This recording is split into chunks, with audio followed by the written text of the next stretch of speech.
Oppo K3 launch হওয়া এখন শুধুমাত্র সময়ের অপেক্ষা।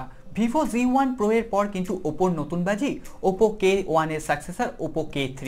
তো এই ফোনটি খুব তাড়াতাড়ি ভারতের মার্কেটে লঞ্চ করতে চলেছে। অ্যামাজনে অলরেডি এর টিজার রিলিজ হয়ে গেছে, আপনারা অ্যামাজনে গিয়ে এর টিজারটি দেখে নিতে পারেন। আজকে আমরা এই ভিডিওতে কথা বলবো Oppo K3 কে নিয়ে। Oppo K1 আপনাকে দিয়েছিল সবথেকে কম প্রাইসে ইন ডিসপ্লে ফিঙ্গারপ্রিন্ট স্ক্যানার।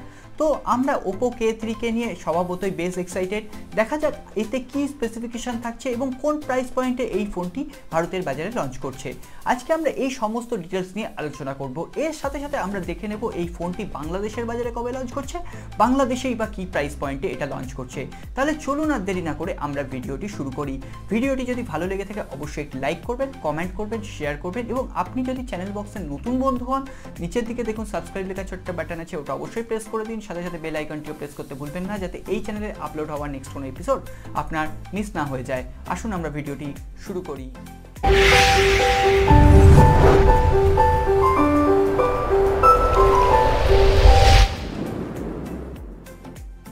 ফোনটি মে মাসে চায়নাতে লঞ্চ করেছে। ফোনটির হাইলাইট ফিচার্সের মধ্যে রয়েছে এর pop up selfie camera, AMOLED display, সাথে অবশ্যই থাকছে in display fingerprint scanner. Oppo K3 তে থাকছে 6.5 ইঞ্চি ফুল HD প্লাস ফুল ভিউ ডিসপ্লে। ডিসপ্লেতে থাকছে না কোনো রকম নচ বা পাঞ্চ হোল। সাথে এখানে আপনি পাবেন অ্যামোলেড প্যানেল, যা বাজেট সেগমেন্টে Oppo আপনাকে প্রোভাইড করবে। এই ব্যাপারে Oppoকে অবশ্যই প্রশংসা করতে হয়। ফলে আপনার মাল্টিমিডিয়া এক্সপিরিয়েন্স কিন্তু এক কথায় দারুণ হবে ফোনটির সাথে।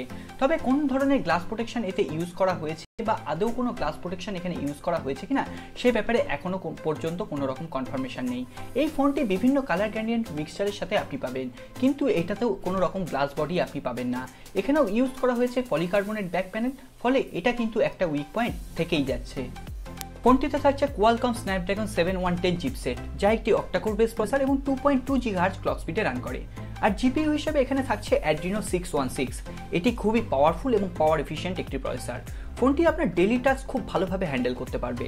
সাথে আপনি পাবজি, অ্যাসফল্টের মতো হাই এন্ড গেমিংও খুব ভালোভাবেই এটাতে মেনটেন করতে পারবেন। ভালো গেমিং পারফরমেন্সের জন্য থাকছে গেম বুস্ট 2.0। ফোনটিতে দুটি র্যাম ভ্যারিয়েন্টে আপনি পাবেন 4GB র্যাম ভ্যারিয়েন্টের সাথে 64GB ইন্টারনাল মেমোরি এবং 6GBর সাথে 128GB ইন্টারনাল মেমোরি। থাকছে ট্রিপল কার্ড স্লটও। ফোনটিতে সমস্ত সেন্সর অ্যাভেলেবেল থাকছে। এছাড়াও এখানে আপনি লেটেস্ট অ্যান্ড্রয়েড 9.0 পাইয়ের সাথে কালার OS 6 এর কাস্টমাইজেশন দেখতে পাবেন। ফোনটিতে থাকছে ডুয়েল রিয়ার ক্যামেরা, 16 মেগাপিক্সেলের প্রাইমারি ক্যামেরা এবং 2 মেগাপিক্সেলের ডেপথ মোড ক্রিয়েট করার জন্য। মনে রাখবেন এখানে আপনি কোনো রকম ওয়াইড অ্যাঙ্গেল লেন্স পাবেন না। সাথে থাকছে 16 মেগাপিক্সেলের পপ আপ সেলফি ক্যামেরা, যা এখনকার ট্রেন্ড বলতে পারে। এছাড়াও ফোনটিতে থাকছে 3765 mAh এর ব্যাটারি, সাথে বুক চার্জ 3 সাপোর্ট, যা মোটের ওপর বেশ ভালোই বলা চলে। বাট এখানেও 2019-এ দাঁড়িয়ে আপনাকে দেওয়া হচ্ছে নর্মাল USB পোর্ট। এখানেও থাকছে না কোনো রকম টাইপ সি পোর্ট, যা আমার জন্য উইক পয়েন্ট লেগেছে ফোনটির ক্ষেত্রে। এরপর আসা যাক এর লঞ্চ ডেট ও এর দামের কথায়। এই ফোনটি ইন্ডিয়াতে লঞ্চ হবে 20শে জুলাই। এই ফোনটির চায়না ভ্যারিয়েন্টের দাম 1599 ইউয়ান। এটিকে ইন্ডিয়ার পয়সায় যদি কনভার্ট করা হয় তাহলে এটার দাম দাঁড়ায় 16,100 টাকা মতো, কিন্তু আমাদের ধারণা এটি ইন্ডিয়াতে এলে 15,000 টাকার নিচে। আজ এই পর্যন্তই। কেমন লাগলো ভিডিওটি অবশ্যই কমেন্ট বক্সে লিখে জানাবেন। ভিডিওটি যদি ভালো লেগে থাকে অবশ্যই একটি লাইক করবেন, কমেন্ট করবেন, বন্ধুদের সাথে শেয়ার করবেন। আর আপনি যদি আমাদের নতুন বন্ধু হন নিচের দিকে দেখুন সাবস্ক্রাইব লেখা ছোট্ট বাটন আছে, ওটাকে অবশ্যই প্রেস করে দিন। সাথে সাথে ঘন্টাটাও বাজিয়ে দিন, যাতে এই চ্যানেলে আপলোড হওয়া নেক্সট কোনো এপিসোড আপনার মিস না হয়ে যায়। দেখা হবে আগামী পর্বে। খুব ভালো থাকবেন। নমস্কার।